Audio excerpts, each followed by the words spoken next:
Nakikita raw niya ang paparating na malaking lindol. Ito ay may kalakasan daw dahil ang bahay o gusali ay gumuho.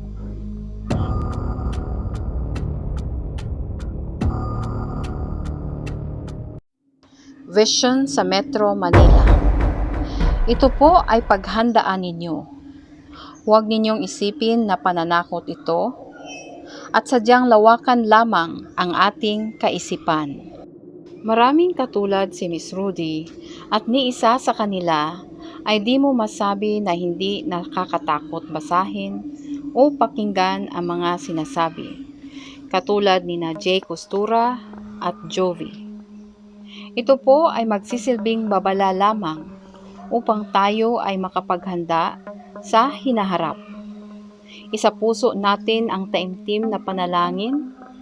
Mahal tayo ng Panginoon kaya tayo binigyan ng ganitong babala. Mangyayari pa lamang ang lahat, kaya mag-ingat palagi. Nag-vision si Miss Rudy Baldwin noong July 20 of 2024 tungkol sa Metro Manila. Nakikita raw niya ang paparating na malaking lindol. Ito ay may kalakasan daw dahil ang bahay o gusali ay gumuho. Malakas ito, pero hindi pa daw ito ang tinatawag na the big one. Mararamdaman daw ito sa lahat ng mga taga-Luzon. Kaya huwag pairalin ang panik o kaba. Si Miss Rudy ay may nakita ding hayop na nakawala sa kanyang hawla. Mapanganib daw ito dahil ito ay maaring pumatay ng tao. Pinapaalahanan ang lahat na maging maingat sa mga hayop nating alaga at maging responsableng caretaker ng mga hayop natin.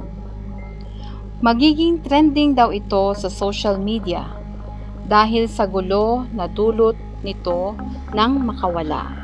Pinapaalala ulit ni Miss Rudy na mag-ingat at maging alerto sa maaring mangyari na lindol sa Metro Manila.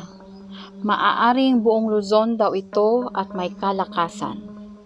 Nagpalabas naman ng warning ang PhilVox. Maaaring umabot sa 8.1 magnitude ang earthquake na tatama sa Luzon. The Philippine archipelago is actually compressed on both sides by the Eurasian plate and the Philippine Sea plate. Pero, yung Eurasian plate is almost immobile. Ang malakas na motion would be the Philippine trench here in Samar is capable of generating 8.1 magnitude, and when that happens, pwedeng mag-generate ng tsunami as high as 10 meters. Dito naman sa Manila Trench, pwede siyang mag-generate ng 8.3 earthquake, saad naman ng PhilVox. He added that it might take only 5 minutes for the first tsunami waves to arrive following the earthquake, making it challenging to send out tsunami alerts as quickly as possible.